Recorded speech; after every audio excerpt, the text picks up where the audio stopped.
അപ്പോഴേ ഇന്നൊരു തട്ടിക്കൂട്ട് ചിക്കൻ മന്തിയുടെ റെസിപ്പിയാണ്. ഫസ്റ്റ് അരിനൊന്ന് കുതിർത്ത് വെക്കാം. ഞാനിവിടെ സെല്ല റൈസാണ് എടുത്തിട്ടുള്ളത്. പിന്നെ ഇതാ ചിക്കൻ ഇതുപോലൊന്ന് മെല്ലെ തൊട്ട് തലോടി കൊടുക്കുക. ഇതിലേക്ക് ഒരു വലിയ ക്യാപ്സിക്കം കട്ട് ചെയ്തതും ഈ കാണുന്ന സാമഗ്രികളെല്ലാം ചേർത്ത് കൊടുക്കാം. പിന്നെ ഇതാ ഇതുപോലെ 4 പീസ് മാഗി ക്യൂബ് കൂടി ചേർത്ത് കൊടുക്കാം. പിന്നെ നമ്മൾ റെസ്റ്റോറന്റ് സ്റ്റൈലാണല്ലോ ഉദ്ദേശിക്കുന്നത്, അപ്പോൾ കുറച്ച് കളർ കൂടി ചേർത്ത് കൊടുക്കാം. ഇനി ഇതുപോലെ ഒരു വലിയ കപ്പ് ഓയിലും കൂടി ചേർത്ത് നന്നായി കൈ കൊണ്ട് മിക്സ് ചെയ്തെടുക്കാം. നല്ലോണം പരട്ടിക്കൊന്ന് ചിക്കനിലൊന്ന് മൊഞ്ചായിക്കോട്ട്. ഇവർ നമുക്കൊരു 10-15 മിനിറ്റ് റെസ്റ്റ് ചെയ്യാൻ വേണ്ടിയിട്ട് വിട്ടുകൊടുക്കാം. ഇനി അങ്ങോട്ട് നേരെ ഫ്ലെയിം ഓൺ ചെയ്ത് കയറ്റി വെച്ചോളൂ.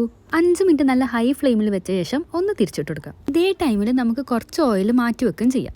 കളയണ്ടേട്ടാ, നമുക്ക് ലാസ്റ്റ് ഉപകാരപ്പെടും. പിന്നില്ലേ, ചോറാക്കുന്ന വീഡിയോ എടുക്കാൻ പറ്റിയിട്ടില്ല. സിമ്പിളാന്നപ്പോൾ 1 സ്പൂൺ മന്തി മസാല ചേർത്ത് സാധാരണ ചോറാക്കി എടുത്താൽ മതി. ഇതിന്റെ മേലെ നേരത്തെ മാറ്റി വെച്ച ഓയിൽ അങ്ങോട്ട് ഒഴിക്കുക. കളറിന് വേണ്ടി ഇതുപോലെ മഞ്ഞളും പാലും മിക്സ് ചെയ്തത് കുറച്ച് ഒഴിക്കുക. കുറച്ചും കൂടി മുഞ്ചിന് നേരത്തെ നമ്മൾ മിക്സ് ചെയ്ത് വെച്ച റെഡ് ഫുഡ് കളർ ഉണ്ടല്ലോ, അതുകൂടി അങ്ങോട്ട് ചേർക്കുക.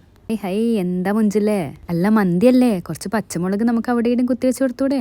ഇതും കൂടി സെറ്റായി നമുക്ക് മൊത്തത്തിലൊന്ന് പുകയ്ക്കാം. നമ്മൾ സ്മോക്കി എഫക്റ്റ് അതില്ലാണ്ട് എന്ത് റെസ്റ്റോറൻറ്റ് സ്റ്റൈൽ മന്തില്ലേ. ഇതുപോലെ ഒരു ചെറിയ കഷ്ണം ചാർക്കോൾ എടുത്ത് ഒരു പാത്രത്തിൽ കുഴിച്ച് വെച്ച് അതിന് മുകളിലായിട്ട് കുറച്ച് ഓയിൽ ചേർത്ത് കൊടുക്കുക. നല്ലോണം അടച്ച് വെക്കുക. ഇനി ഇതാ ഇതുപോലെ ഒരു ചോപ്പറിലേക്ക് ഒരു സവാള, ഒരു തക്കാളി, കുറച്ച് മല്ലിയില, 2 പച്ചമുളക് കൂടി ചേർത്ത് നന്നായി ചോപ്പ് ചെയ്തെടുക്കുക. ഇതിലേക്ക് ആവശ്യത്തിന് ഉപ്പും മുളക് പൊടിയും കുറച്ച് വിനേഗറും കൂടി ചേർക്കുക. പിന്നെ മയനീസായി ഞാൻ നേരത്തെ റെഡിയാക്കി വെച്ചിന്. അല്ല എന്തിപ്പോ മന്തിയുടെ പാട്, ഒന്ന് തുറന്നു നോക്കല്ലേ.